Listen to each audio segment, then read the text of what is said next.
Hi guys, my name is Sveta and today's video will be about productivity. More specifically about one important idea that is behind all productivity books that I read. So if you want to be a productive person and don't know where to start, this video can be your first step. I'm convinced that success in life comes not from luck or talent, but is a result of our work. So I respect accomplished people and I wonder how to get more work done in less time. I have been interested in this question for a few years, and in this video I will tell you what I have found so far. The fundamental idea that you need to take into account if you want to be productive is that our resources are limited. And that is true for all our resources. The amount of hours in a day is limited. The amount of information our brain can process is limited. Our willpower is limited. And the amount of emotional pressure we can endure is also limited. So everything we have has limitations. Why is this idea so important? Actually, this simple thought has big implications. It means that improving our productivity happens not by acquiring new resources, but by redistribution of what we already have. For example, you cannot make more than 24 hours a day. It is impossible, so 24 hours is your limit. But what you can do, you can find the best use of these 24 hours. The catch is that even if we understand that, in our everyday life we often behave in the way as if we had no limits. For example, we often do things like cutting back on sleep to finish a project, and then you think like, okay, 6 hours of sleep is enough, I will be fine, but not, you won't be fine. Your body needs 8 hours of sleep. You can ignore your body's needs, but only for a short period of time. Okay, you can take a cup of coffee or energy drink, but in the long run, your productivity will decrease. So the point is that you can't escape reality. When you ignore your limitations, you're making things worse. One more reason why we cross the lines is that sometimes we don't know about them.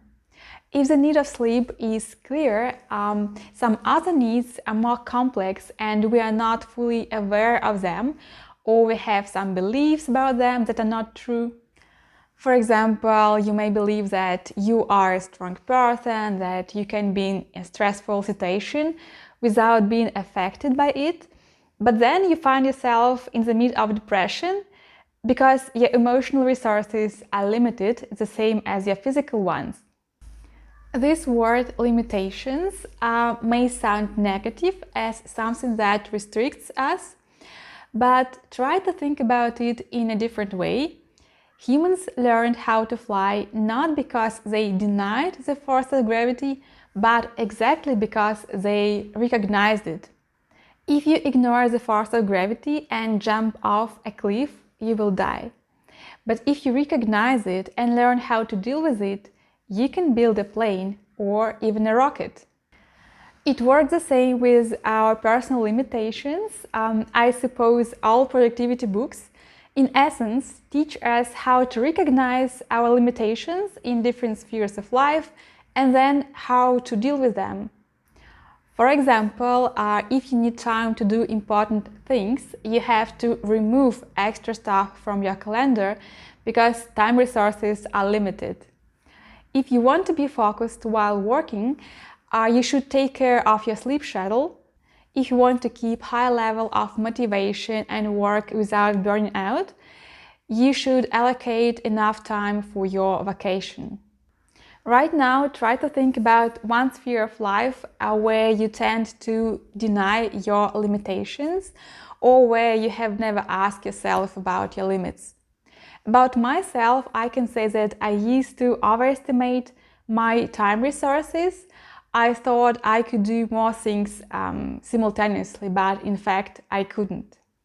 As a conclusion, I want to give you additional argument for not being upset about limited resources.